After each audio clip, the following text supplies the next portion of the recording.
Imagine a vessel designed to do, well, essentially one thing: trap you. Right. The heavy iron lid is locked down, the heat is cranked to thousands of degrees, and your only two options are to be reduced to ash or, fundamentally change your molecular structure. Yeah, it's an incredibly hostile environment to visualize. I mean, truly terrifying. Completely.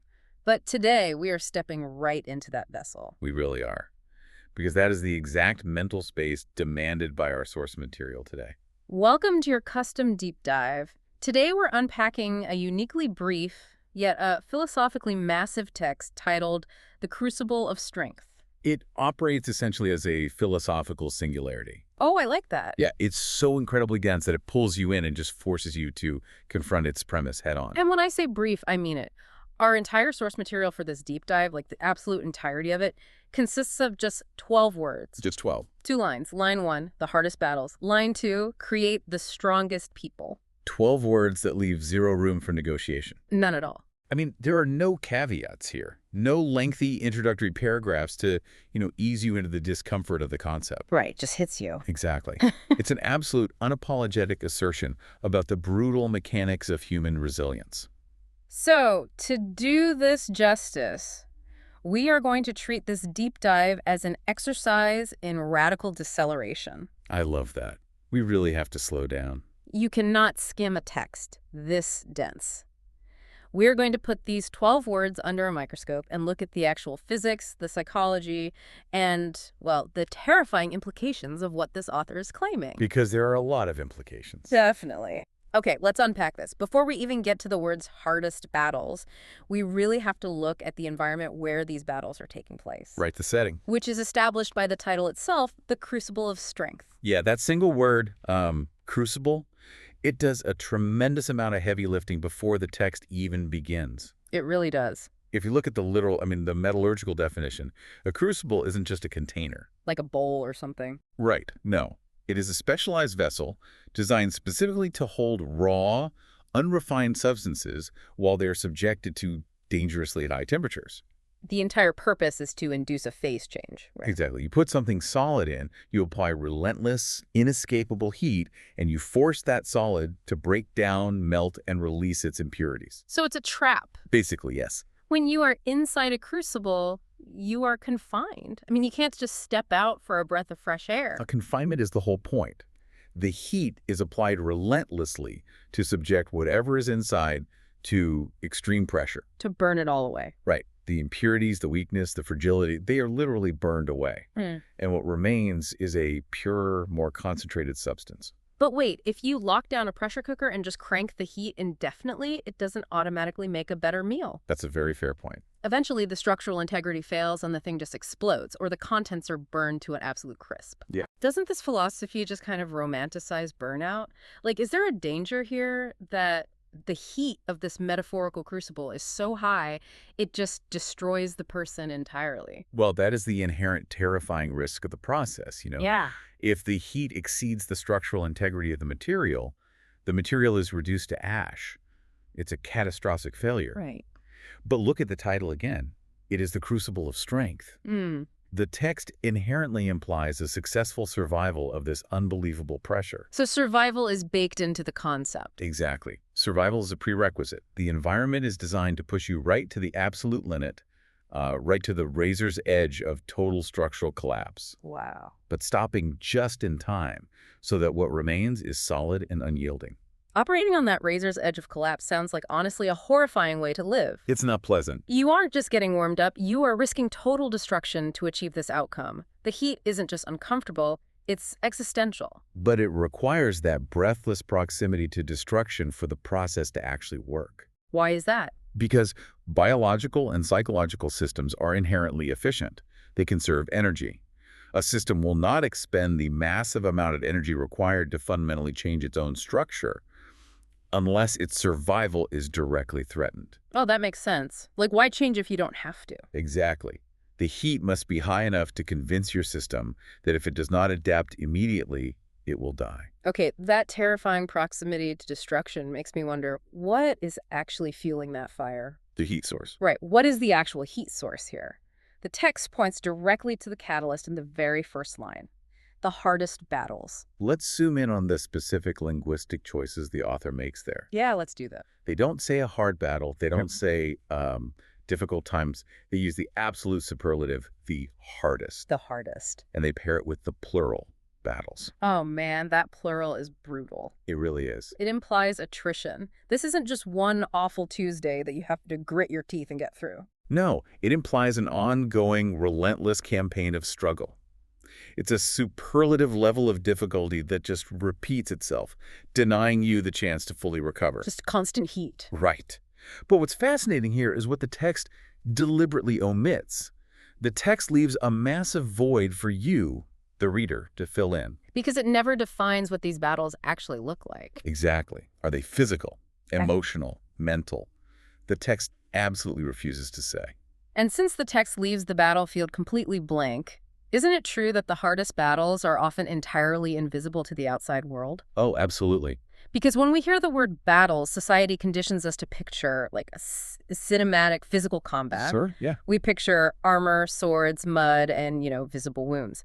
But for you listening right now, the hardest battle might just be getting out of bed when your nervous system is entirely overwhelmed by grief. Right. It might be battling an addiction in total agonizing silence. Or just trying to maintain your sanity when you are financially exhausted and the math simply isn't working out. Yeah, and that ambiguity is the genius of this text. By refusing to define the parameters of the battlefield, the author makes the text universally applicable to the human condition. It applies to everyone. It does. Your hardest battle might be entirely internal. It might be a war against your own deep-seated trauma, against a failing relationship, or against a chronic illness that doesn't show up on a surface-level scan. Which is so isolating. It is. The person sitting quietly across from you on the train right now might be in the dead center of their hardest battle, taking heavy fire, and you would have absolutely no idea. Wow. The crucible isn't always a physical location. Most often, it is the quiet, echoing, terrifying space between our own ears. I think that validates the internal experience in such a profound way. It means you can slot your own specific nightmare into those 3 words. You really can. Whatever is pushing your psychology or physiology to its absolute breaking point today, that is your hardest battle. The text doesn't judge the type of battle. No, it only demands a certain intensity. Right. It has to be the hardest. And that levels the playing field of human suffering. It recognizes that the psychological mechanisms of stress, panic, and adaptation, they are triggered regardless of whether the threat is a literal invading army or an impending foreclosure. The body doesn't know the difference? It really doesn't. The brain's alarm system doesn't differentiate. It just registers the extreme heat. Okay, so if we are trapped in this vessel and the relentless heat is supplied by these hardest, often invisible battles, what is the actual mechanical result of all this pressure? This is where we get to the core of it. The text hinges on a single, incredibly provocative verb bridging the 2 lines. The first word of the second line, create. Create. Yeah, this is the mechanical fulcrum of the entire philosophy. Think deeply about the verbs the author deliberately chose not to use here. Right, okay. The excerpt doesn't say battles reveal the strongest people. It doesn't say battles test the strongest people. It says they create them. Let's sit with that distinction for a second, because reveal implies the strength was already there all along. Right. Like it was just dormant, sitting quietly under a blanket, waiting for some external event to pull the cover off. Exactly. If I want to test the strength of a concrete bridge, I might drive a convoy of heavy, overloaded trucks across it. Sure. The stress of those trucks does not give the bridge its strength. The bridge doesn't magically become sturdier because the trucks are there. Right. It was already strong. Yes. The trucks merely prove that the strength was already inherent in the engineering of the concrete. But this text makes a radically different, almost dangerous philosophical claim. Which is what? The assertion here is that human strength does not exist in a vacuum prior to the struggle. Wow. The struggle is the actual literal manufacturing process. You do not possess the strength until the battle forces it into existence. Okay, here's where it gets really interesting. Let's think about human biology for a second. Look at how we build actual physical strength. Look at bone density. Okay, yeah. If you send an astronaut into space, into the profound peace and weightlessness of zero gravity, what happens? They lose bone mass. Exactly. Their bones start to dissolve. To build strong bones on Earth, you literally have to subject them to the harsh, relentless pull of gravity And ideally, you lift heavy weights. Right. That weight causes microfractures in the bone. It is literal damage. And the body responds to that damage by sending calcium to patch the cracks, making the bone denser and stronger than it was before. Yes. The bone doesn't reveal its strength. The microfractures physically create the new density. The biological analogy perfectly captures the violence of the process. The physical damage is inextricably linked to the utility of the final product. You can't separate them. You can't. You Yeah. cannot gently persuade biology into becoming unbreakable. It requires the stressor. It requires the microfracture. But let me push back a little here. Does it have to be a battle? What do you mean? Well, can true strength only be cultivated through damage? Can't we create strength through joy or through rest or, I don't know, profound peace? If I want a child to grow up strong and resilient, I give them a safe home, good nutrition, and emotional support. I don't constantly subject them to trauma. Right, of course. So why does this text insist on conflict and suffering as the sole engine of creation? Why give the hard times all the credit? Well, the text takes a very firm, uncompromising stance on this. Perhaps a certain baseline competence or, foundational health can be grown in times of peace, Okay. but the ultimate strength, the superlative strongest, requires the hurricane. The hurricane. Yes. Peace allows us to remain in our default state, which is efficient and comfortable, but ultimately fragile. In peace, there is no biological or psychological mandate to build thicker armor. Because there's no threat. Exactly. It is only when our very survival is threatened, when we are forced to adapt or be destroyed in that crucible, that we manufacture a new, unprecedented level of resilience. Comfort does not demand adaptation. Only the battle demands adaptation. So if the battle isn't raging, the body stops sending the calcium to the bones. The brain stops building the new neural pathways required to navigate the crisis. The necessity of survival is the only engineer capable of building that specific caliber of strength. Your brain literally rewires itself under extreme duress. It's adapting to the heat. Right. It learns to process threats faster. It raises its baseline for panic.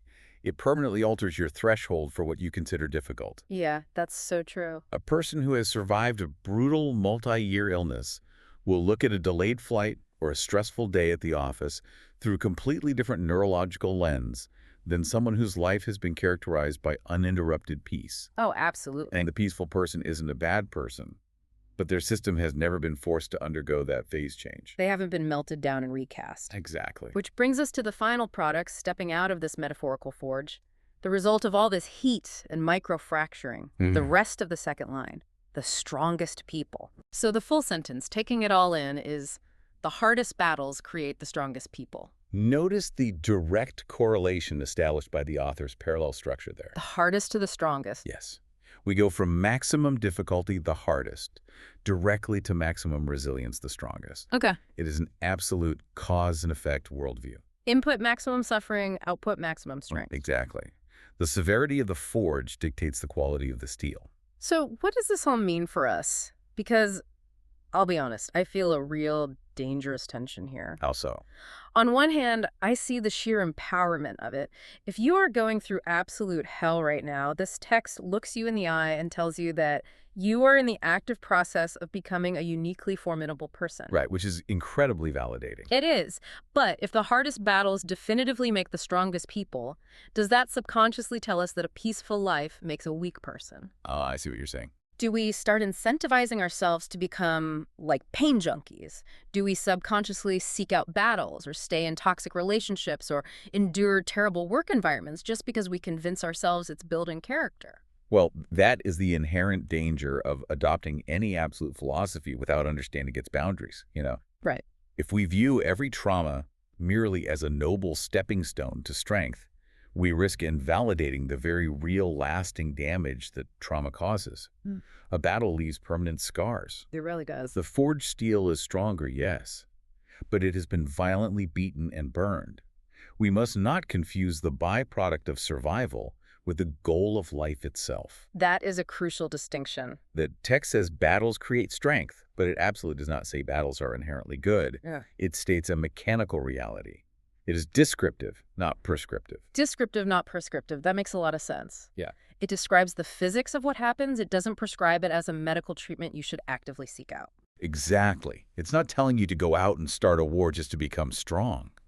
It's telling you that when the war inevitably finds you, the resulting desperate necessity to survive will forge something unbreakable within you. Wow. The tragedy of the battle and the creation of the strength exist simultaneously.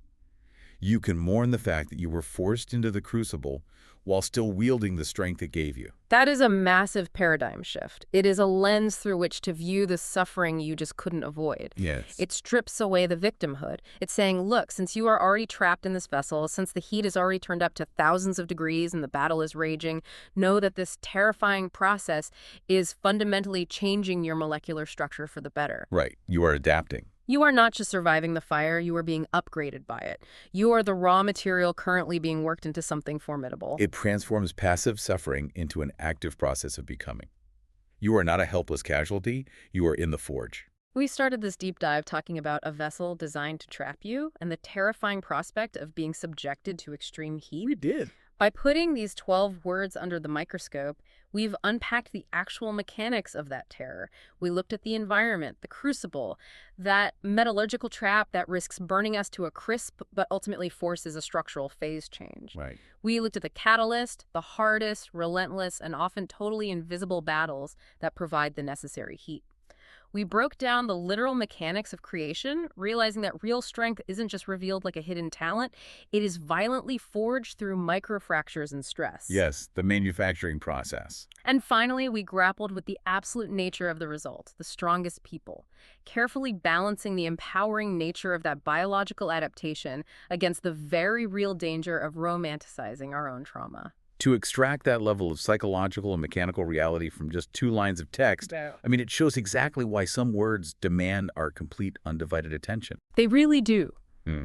So for you, listening right now, take this framework and actively apply it to your life today. Look closely at it. Look at whatever hardest battle you are currently trapped inside. Maybe it's a massive, overwhelming crisis that has you questioning your own structural integrity, or maybe it's the quiet, daily attrition of fighting an invisible war no one else can see. Yeah. Whatever your specific crucible is, try to view the intense heat you are feeling right now, not as a pointless punishment, but as the exact temperature required to forge your new baseline of resilience. And as you endure that heat, and as you inevitably step out of your own crucible, permanently changed by the process, there is one final mystery to consider on your own. What's that? The text promises that the hardest battles create the strongest people. But it leaves us with one final lingering question to mull over. What is supposed to happen to the strongest people once their hardest battles are finally over? Oof. Now that is a thought to leave you with.